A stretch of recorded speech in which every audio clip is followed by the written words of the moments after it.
안녕하세요. 오늘은 여러분이 공유해 두신 자료, 특히 두개 동이족 이론과 관련된 다른 견해들을 좀 깊이 들여다볼까 합니다. 이게 보니까 한민족의 기원에 대한 그 자생설 있잖아요. 토착 기원설. 거기에 좀 의문을 제기하는 내용들이더라고요. 네, 맞습니다. 그 자료들이 공통적으로 지적하는 게 자생설만으로는 좀 설명하기 어려운 부분들이 있다, 뭐 이런 거죠. 특히 이제 아시겠지만 한국, 중국, 일본 이 세 지역이 지질학적으로는 꽤 비슷하잖아요. 네, 그렇죠. 그런데 고대 문화는 왜 이렇게 뚜렷하게 차이가 날까? 이런 질문에서 시작해서 다양한 이동설, 또 전파설 같은 것들이 제시된 거죠. 아, 그러니까 우리는 원래 여기 살았다는 생각에 정말 그럴까? 하고 좀 다른 각도에서 질문을 던지는 연구들이군요. 그럼 어떤 대안적인 이야기들이 나오고 있나요? 자료 보니까 정말 방향이 여러 가지던데요. 네, 그렇습니다. 뭐 크게 보면 외부에서 이동해 왔거나 혹은 문화가 전파되면서 지금의 민족과 문화가 만들어졌다. 이런 관점인데요. 예를 들면 일부 서양학자들은 꽤 오래전부터 외부 기원설을 주장하기도 했어요. 뭐 라쿠페리 같은 학자는 고대 중국 문명이 바빌로니아에서 왔다. 이런 설을 제기했고요. 바빌로니아요? 와, 네. 그리고 뭐 자크 아탈리 같은 경우는 중앙아시아의 아라레 부근에서 아주 큰 민족 이동이 시작됐을 거다. 이렇게 상상하기도 했죠. 서쪽에서의 기원이라 상당히 좀 파격적으로 들리는데요.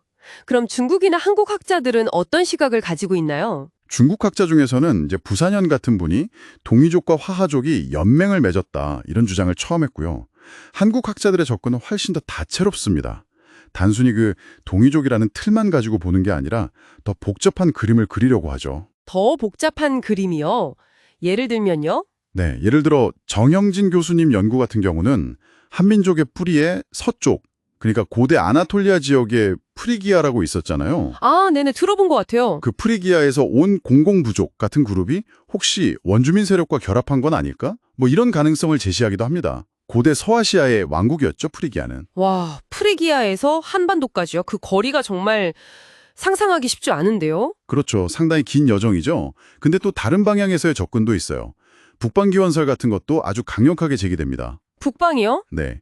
주채혁 교수님 같은 분은 고조선 문화를 술록 유목 문화와 연결시키면서 몽골 지역과의 어떤 깊은 관련성을 탐구하시고요. 또 김채수 교수님은 한국은 서역 북부, 중국은 서역 남부에서 기원했다 이렇게 보기도 하고요. 김병모 교수님은 아예 한국은 해양, 중국은 대륙에서 기원했다 이렇게 대비시키기도 했죠. 해양과 대륙, 아예 기원 자체를 다르게 보는 거군요. 네. 여기서 더 나아가서 윤명철 교수님 같은 경우는 삼국시대 국가들, 그러니까 고구려, 백제, 신라 모든을 해양 민족으로 해석하기도 합니다. 해양 민족이요? 삼국 전부를요? 네. 그리고 또 송동권 박사님 연구도 흥미로운데요. 고구려를 무쿨이라는 이름과 연결해서 서양 기록에 나타나는 어떤 대제국이었을 가능성을 탐구하기도 하고요. 와, 서쪽, 북쪽, 바다, 서역까지 정말 다양한 방향에서 기원을 찾고 있네요.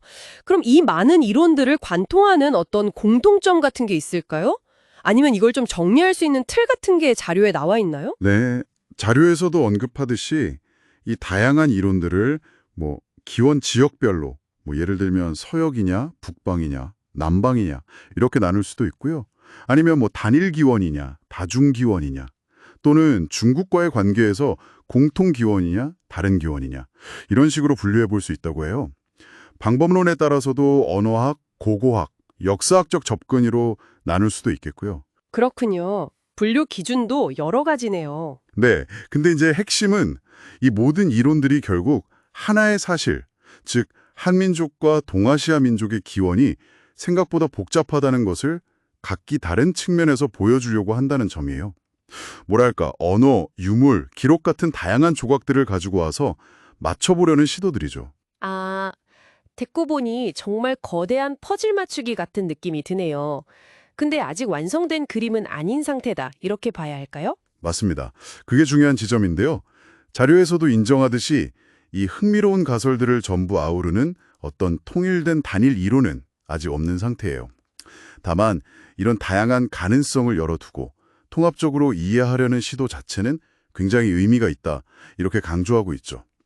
자료 말미에 오광길 선생의 아랄 문명 이론 같은 통합적 접근의 가능성을 살짝 언급하기도 하고요. 결국 오늘 저희가 살펴본 이 자료들은 우리의 뿌리가 우리가 생각했던 것보다 훨씬 더 역동적이고 또 여러 지역과 복잡하게 얽혀 있을 수 있다는 가능성을 보여주는 거네요.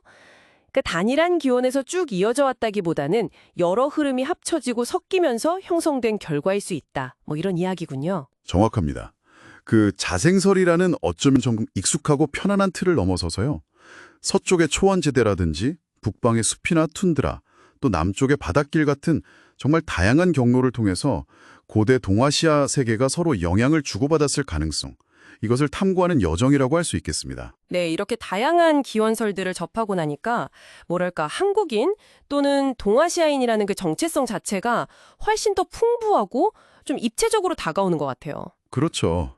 단선적인 역사가 아니라 훨씬 더 다층적인 그림을 그리게 되는 거죠. 맞아요. 오늘 저희가 이야기 나눈 이런 이론들 외에도 이 이론들이 제시하는 좀 더 구체적인 증거들이 있을 것 같아요. 예를 들면 특정 유물이라든지 아니면 언어적인 유사성 같은 것들이요. 그런 것들을 더 깊이 추적해보면 어떨까 하는 생각도 드네요.